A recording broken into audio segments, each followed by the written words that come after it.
इस बार हम लेकर आए हैं 170 मोस्ट वायरल, यूनिक और सुपर क्रिएटिव गर्ल्स प्रॉम्प्ट्स। हर एक प्रॉम्प्ट स्टाइलिश और अमेजिंग है।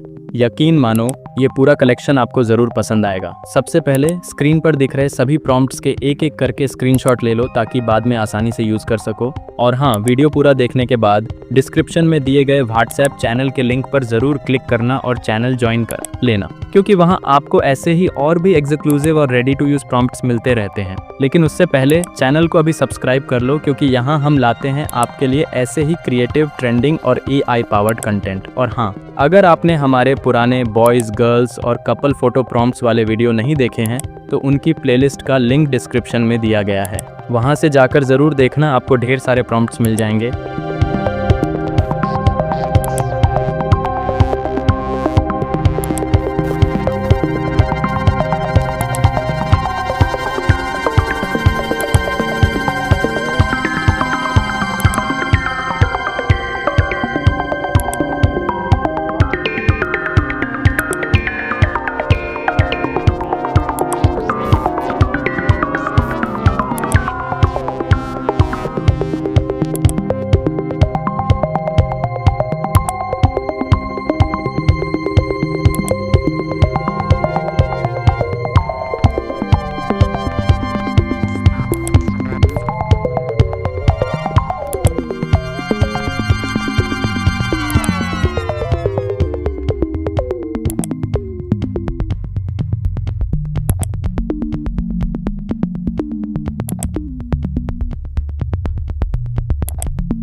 अब आइए इन प्रॉम्प्ट से फोटो बनाना सीखते हैं। गैलरी में किसी एक स्क्रीनशॉट को ओपन करो, फिर नीचे गूगल लेंस लिखा होगा या उसका आइकन दिखेगा, उस पर क्लिक करो। अब ऐसा इंटरफेस खुलेगा। यहाँ से टेक्स्ट पे कहीं भी क्लिक करके पूरा प्रॉम्प्ट सेलेक्ट कर लो, फिर कॉपी पे क्लिक कर दो, प्रॉम्प्ट कॉपी हो जाएगा। इस तरह से किसी भी स्क्रीनशॉट से प्रॉम्प्ट को कॉपी कर सकते हैं। इसके बाद प्ले स्टोर पर जाओ और गूगल जेमिनी ऐप सर्च करके डाउनलोड कर लो। डाउनलोड होने के बाद इसे ओपन करो। अगर फर्स्ट टाइम इस ऐप को ओपन करेंगे तो कुछ परमिशन मांगेगा, तो अलाउ कर देना। फिर नीचे प्लस वाले आइकन पे क्लिक करो, उसके बाद गैलरी पे क्लिक करके फोटो अपलोड कर दो। अब आस्क जेमिनी पर क्लिक करो, फिर जो प्रॉम्प्ट आपने कॉपी किया था उसे पेस्ट करके भेज दो। हमेशा क्लियर और नेचुरल फोटो ही अपलोड करो, तभी फेस अच्छे से मैच होगा। अब फोटो बनना स्टार्ट हो जाएगा, तब तक वीडियो को लाइक और चैनल को सब्सक्राइब कर लो। डिस्क्रिप्शन में दी गई प्लेलिस्ट का लिंक भी ज़रूर चेक करना, वहाँ तुम्हें और भी बहुत सारे प्रॉम्प्ट्स मिल जाएंगे। और पिन कमेंट में व्हाट्सएप चैनल का लिंक है, वहाँ भी ज्वाइन कर लेना। फाइनली जब फोटो बनकर तैयार हो जाए तो उस पर क्लिक करो और ऊपर बने डाउनलोड आइकन पे टैप करके उसे डाउनलोड कर लो।